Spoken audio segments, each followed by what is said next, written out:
사사기 13장.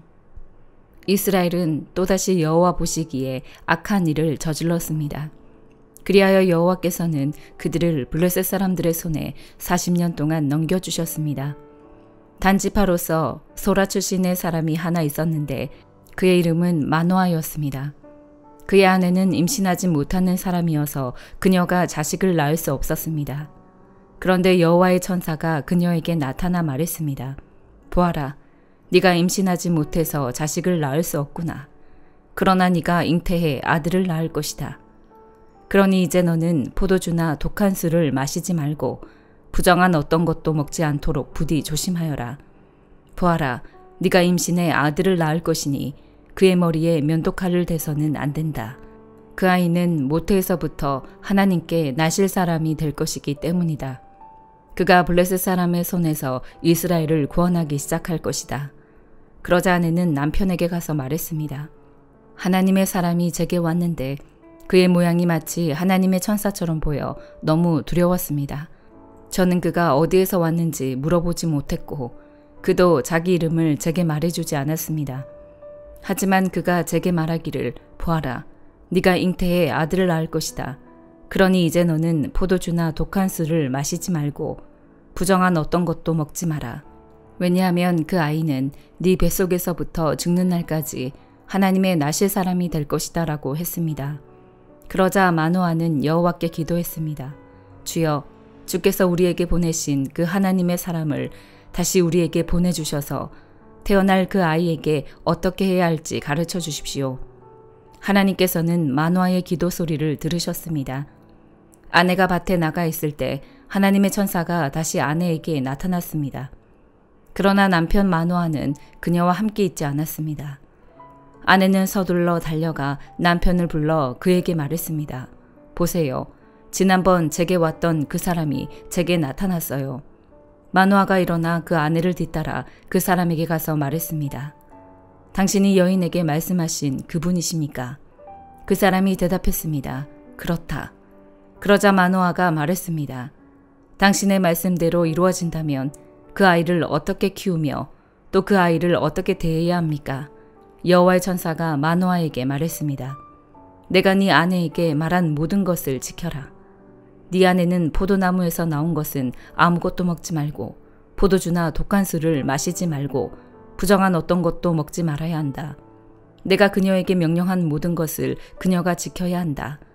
마노아가 여호와의 천사에게 말했습니다. 부디 잠시 기다려 주십시오. 우리가 당신을 위해 새끼 염소를 잡고자 합니다. 여호와의 천사가 마노아에게 말했습니다. 네가 나를 못 가게 붙들어도 나는 네가 주는 음식을 먹지 않겠다. 다만 번제를 준비하려거든 그것은 여호와께 바쳐라. 마노아는 그가 여호와의 천사라는 것을 깨닫지 못하고 있었던 것입니다. 그러자 마노아는 여호와의 천사에게 말했습니다. 당신의 이름이 무엇입니까? 당신의 말씀대로 이루어지면 우리가 당신에게 영광을 드리겠습니다. 여호와의 천사가 그에게 말했습니다. 네가 왜 내 이름을 묻느냐? 그것은 비밀이다. 그래서 마노아는 곡식제물과 함께 새끼 염소를 가져다 바위 위에서 여호와께 제사를 드렸습니다. 그리고 천사가 신기한 일을 하는 것을 마노아와 그의 아내가 지켜보았습니다. 제단에서 불꽃이 하늘로 솟아오를 때 여호와의 천사가 제단의 불꽃과 함께 올라갔습니다. 마노아와 그의 아내는 이것을 보고서 얼굴을 땅에 대고 엎드렸습니다. 여호와의 천사가 마노아와 그의 아내에게 더 이상 나타나지 않았습니다.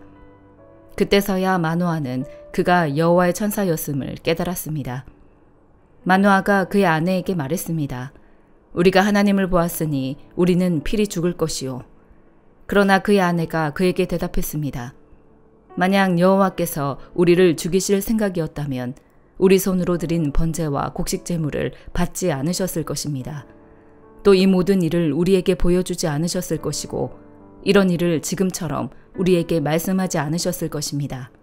그 여자가 아들을 낳아 그 이름을 삼손이라고 지었습니다.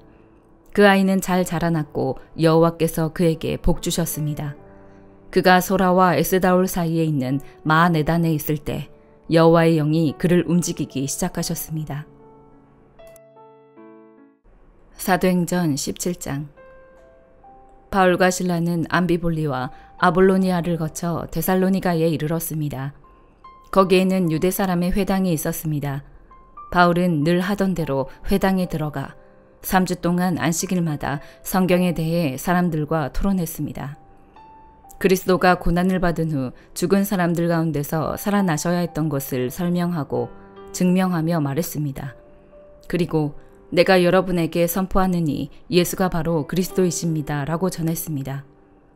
몇몇 유대 사람들은 그 말에 설득돼 바울과 실라를 따랐고 하나님을 경외하는 많은 그리스 사람들과 적지 않은 귀부인들도 그들의 말을 믿게 됐습니다. 그러자 유대 사람들에게 시기가 일어났습니다. 그래서 시장의 불량배들을 끌어모아 떼를 지어 도시 안에 소동을 일으켰습니다. 그들은 바울과 실라를 찾아 사람들 앞에 끌어내려고 야손의 집으로 쳐들어갔습니다. 그러나 그들을 찾지 못하자 야손과 다른 형제들을 그 도시의 관원들 앞에 끌고 와 소리치며 말했습니다. 세상을 온통 시끄럽게 하는 사람들이 이곳에도 왔는데 야손이 그들을 자기 집에 들였습니다. 그들은 모두 가이사의 칙령을 거역하며 예수라는 다른 왕이 있다고 말합니다. 이 말을 듣고 사람들과 그 도시의 당국자들은 당황했습니다. 그러나 당국자들은 야손과 다른 신자들로부터 보석금을 받고 그들을 놓아주었습니다. 밤이 되자마자 형제들은 바울과 실라를 베레아로 보냈습니다.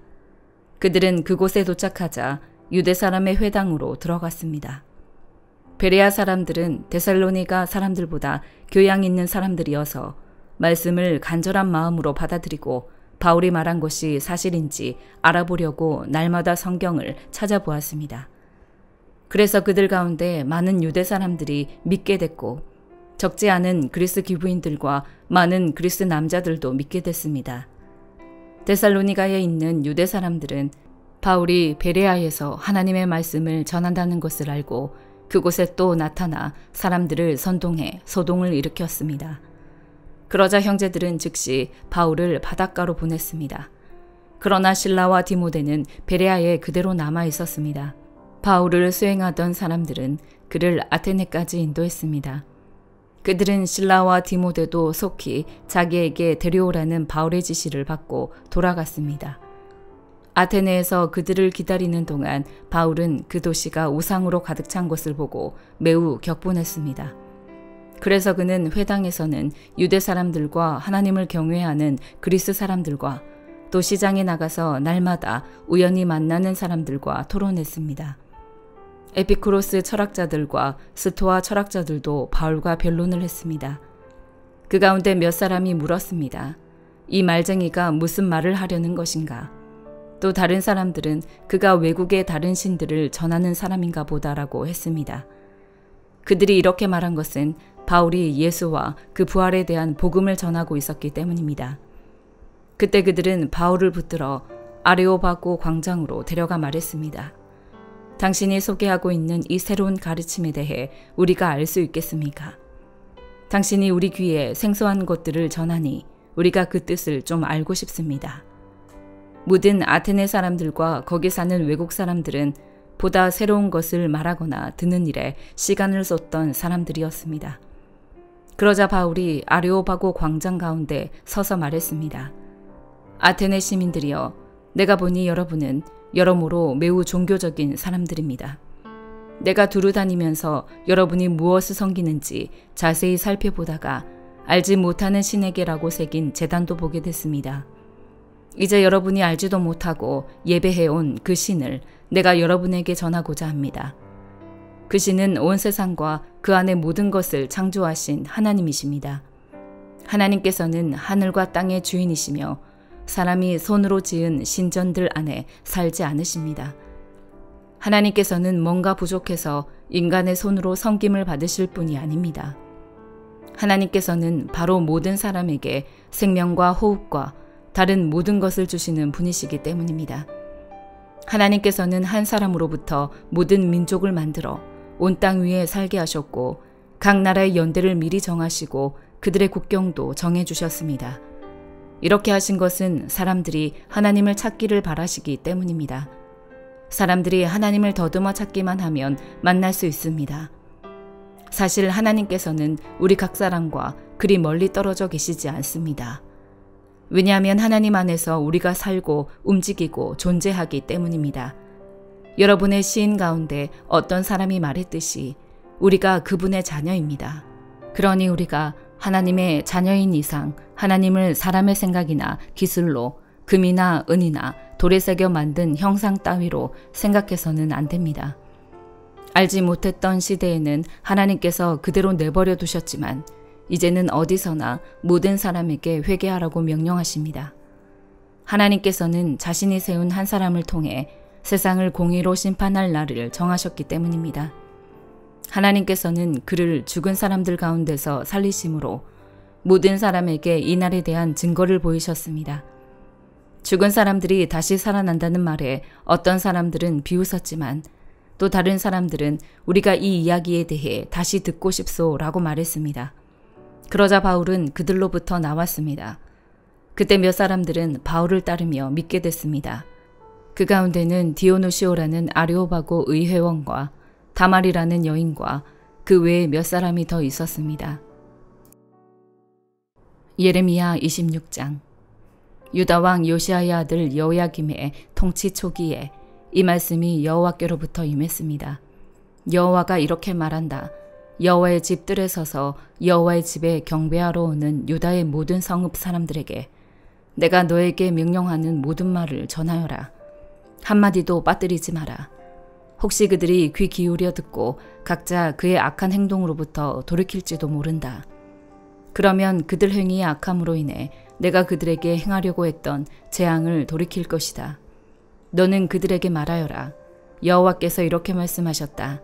너희가 내 말에 귀 기울이지 않고 내가 너희 앞에 놓은 내 율법을 따르지 않으면 또 내가 너희에게 되풀이해서 보냈으나 너희가 귀 기울이지 않았던 내 종들 예언자들의 말에 너희가 귀 기울이지 않으면 내가 이 집을 실로처럼 만들고 이 성읍을 세상 모든 민족들 가운데서 저주의 대상이 되게 할 것이다. 제사장들과 예언자들과 모든 백성이 예레미야가 여호와의 집에서 이 말을 하는 것을 들었다. 그러나 여호와께서 모든 백성에게 말하라고 명령하신 모든 것을 예레미야가 온 백성들에게 말하기를 마치자 제사장들과 예언자들과 모든 백성이 그를 붙잡고 말했다. 네가 반드시 죽어야만 한다. 왜 네가 여호와의 이름으로 이 집이 실로같이 되고 이 성읍이 황폐하게 돼 사람이 살지 않게 될 것이라고 예언하느냐. 그러고는 모든 백성이 여호와의 집에서 예레미야 주위로 모여들었다. 유다의 관료들이 이 일들을 듣고서 왕궁에서 나와 여호와의 집으로 올라가서 여호와의 집의 세문 입구에 자리를 잡고 앉았다. 그러자 제사장들과 예언자들이 그 관료들과 모든 백성에게 말했다. 이 사람이 죽는 것이 합당하니 이는 당신들의 귀로 들은 것처럼 그가 이 성읍을 대적해서 예언을 했기 때문이다. 그러자 예레미야가 모든 관료들과 모든 백성에게 말했다. 여호와께서 나를 보내 이 집과 이 성읍에 대해 너희가 들은 모든 말들을 예언하라고 하셨다. 그러므로 너희는 이제 너희의 행동과 행위를 올바르게 하고 여호와 너희 하나님의 목소리에 순종하라. 그러면 여호와께서 너희에 대해 말씀하신 재앙을 마음에서 돌이키실 것이다. 보라, 나는 너희 손안에 있다. 너희 생각에 좋고 올바른 것으로 내게 행하라. 그러나 만약 너희가 나를 죽이면 너희는 죄 없는 피를 너희와 이 성읍과 그 안에 사는 사람들 위에 흘리게 하는 것이라는 점을 분명히 알라. 이는 여호와께서 진정 나를 너희에게 보내 너희의 귀에 이 모든 말들을 하라고 하셨기 때문이다. 그러자 관료들과 모든 백성이 제사장들과 예언자들에게 말했다. 이 사람이 죽는 것이 합당하지 않다. 이는 그가 우리 하나님 여호와의 이름으로 우리에게 말했기 때문이다. 그 땅의 장로들 가운데 몇 사람이 일어나 백성의 모든 회중에게 말했다. 유다 왕 히스기야 때 모르셋의 미가가 이렇게 예언한 적이 있다. 만군의 여호와께서 이렇게 말씀하셨다. 시온이 밭처럼 경작될 것이고 예루살렘이 폐허더미가 될 것이며 성전의 산이 숲의 높은 곳처럼 될 것이다. 그때 유다 왕 히스기야와 모든 유다가 그를 죽였는가? 오히려 그가 여호와를 두려워해 여호와께 간구하지 않았는가? 그리하여 그들에게 선언하신 재앙에 대해 여호와께서 마음을 돌이키지 않았는가? 우리는 우리 자신 위에 큰 재앙을 가져오려 하고 있다. 여호와의 이름으로 예언하는 또 한 사람이 있었는데 기럇 여아림 출신이며 스마야의 아들인 우리아였다. 그는 이 성읍과 이 땅에 대해 예레미야와 같은 말로 예언했다. 여호야김 왕과 그의 모든 용사들과 그의 모든 관료들이 그의 말을 듣고서 왕이 그 사람을 죽이려고 했다. 그러나 우리아가 그 소식을 듣고 두려워서 도망해서 이집트로 갔다.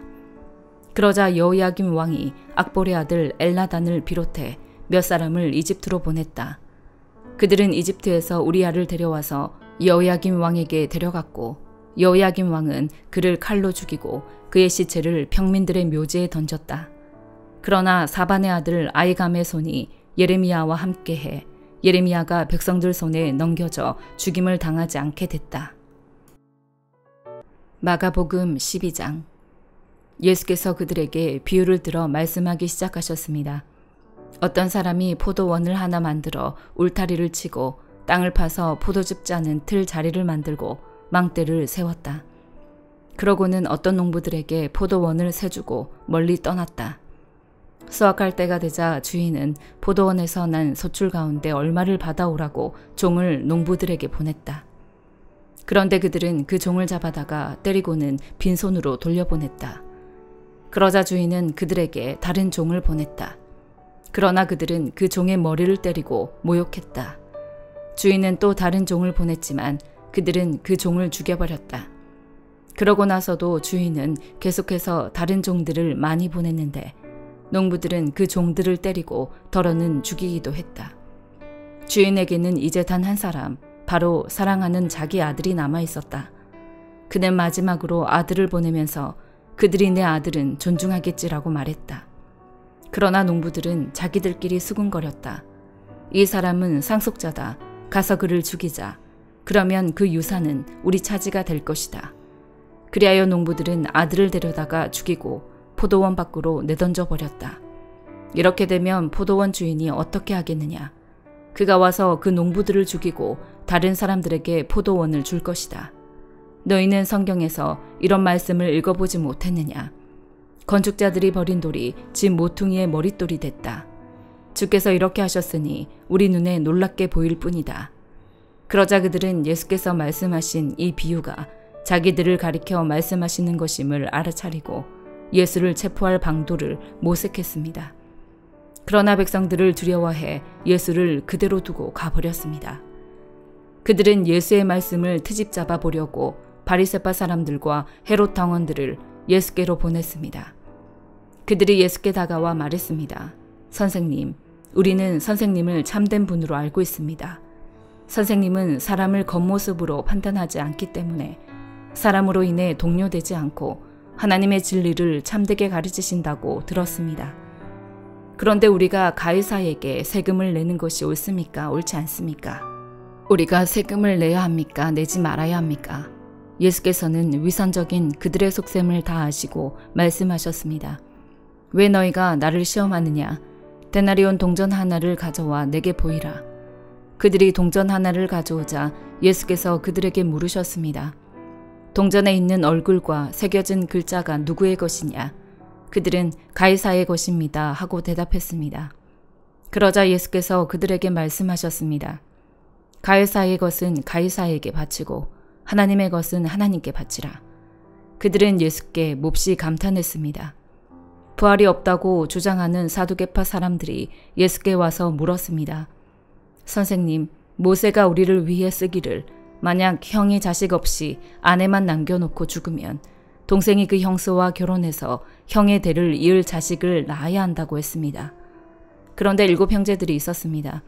첫째가 결혼을 했는데 자식 없이 죽었습니다. 둘째가 그 형수와 결혼을 했는데 그도 역시 자식 없이 죽었습니다. 셋째도 마찬가지였습니다. 그렇게 7 형제 모두가 자식 없이 죽었고 결국 그 여자도 죽었습니다. 7 형제들이 다 이 여자와 결혼을 했으니 부활할 때에 이 여자는 누구의 아내가 되겠습니까? 예수께서 대답하셨습니다. 너희가 성경도 모르고 하나님의 능력도 몰라서 그렇게 잘못 생각하는 것이 아니냐. 죽은 사람들이 살아날 때에는 시집도 가지 않고 장가도 가는 일이 없다. 그들은 마치 하늘에 있는 천사들같이 될 것이다. 죽은 사람의 부활에 대해서는 모세의 책에 가시떨기 나무가 나오는 곳에서 하나님께서 모세에게 말씀하시기를 나는 아브라함의 하나님, 이삭의 하나님, 야곱의 하나님이다 하신 것을 읽어보지 못했느냐. 하나님께서는 죽은 사람들의 하나님이 아니라 살아있는 사람들의 하나님이시다. 너희가 크게 잘못 생각하고 있다. 율법학자들 가운데 한 사람이 와서 그들이 논쟁하는 것을 들었습니다. 예수께서 그들에게 대답을 잘하시는 것을 보고 예수께 물었습니다. 모든 계명들 가운데 어떤 것이 가장 중요한 계명입니까? 예수께서 대답하셨습니다. 첫째로 중요한 계명은 이것이다. 이스라엘아 들으라. 주 우리 하나님은 오직 한 분이시다. 네 마음과 네 목숨과 네 뜻과 네 힘을 다해 주 너의 하나님을 사랑하라 하는 것이고, 두 번째로 중요한 계명은 이것이다. 네 이웃을 네 몸과 같이 사랑하라 하는 것이다. 이것보다 더 중요한 계명은 없다. 그 사람이 대답했습니다. 선생님, 옳은 말씀입니다. 하나님은 오직 한 분이시고 하나님 한 분 외에는 다른 신이 없다는 말씀이 옳습니다. 온 마음과 모든 지혜와 온 힘을 다해 하나님을 사랑하는 것과 이웃을 자기 몸같이 사랑하는 것이 모든 번제물과 희생제물보다 더 중요합니다. 예수께서는 그가 지혜롭게 대답하는 것을 보시고 너는 하나님 나라로부터 멀리 있지 않구나라고 말씀하셨습니다. 그 뒤로는 감히 예수께 더 묻는 사람이 없었습니다. 예수께서 성전에서 가르치시면서 물으셨습니다. 어째서 율법학자들이 그리스도를 다윗의 자손이라고 하느냐? 다윗 자신이 성령으로 감동돼 이렇게 친히 말했다. 주께서 내 주께 말씀하셨다. 내가 네 원수들을 네 발 아래 굴복시킬 때까지 너는 내 오른편에 앉아 있어라. 다윗 자신도 그분을 주라 부르는데 어떻게 그리스도가 다윗의 자손이 될 수 있겠느냐? 많은 사람들이 예수의 말씀을 기쁘게 들었습니다. 예수께서 가르치시면서 말씀하셨습니다. 율법학자들을 조심하여라. 이들은 긴 옷을 입고 다니기를 좋아하고 시장에서 인사받기를 좋아한다. 또 회당에서 높은 자리와 잔치에서 윗자리에 앉기를 좋아한다. 그들은 과부의 집을 삼키고 남에게 보이려고 길게 기도한다. 이런 사람들은 더 큰 심판을 받을 것이다. 예수께서는 성전 헌금함 맞은편에 앉아 사람들이 헌금함에 돈 넣는 것을 보고 계셨습니다. 많은 부자들이 큰 돈을 넣었습니다. 그런데 가난한 과부 한 사람이 다가오더니 렙돈 동전 2개, 곧 1고드란트를 넣었습니다. 예수께서 제자들을 불러서 말씀하셨습니다. 내가 너희에게 진실로 말한다. 이 가난한 과부가 어느 누구보다 더 많은 헌금을 드렸다. 그들은 모두 풍족한 가운데서 드렸지만 이 여인은 가난한 가운데서도 자신이 가지고 있던 모든 것, 곧 자기 생활비 전부를 드렸다. 아멘.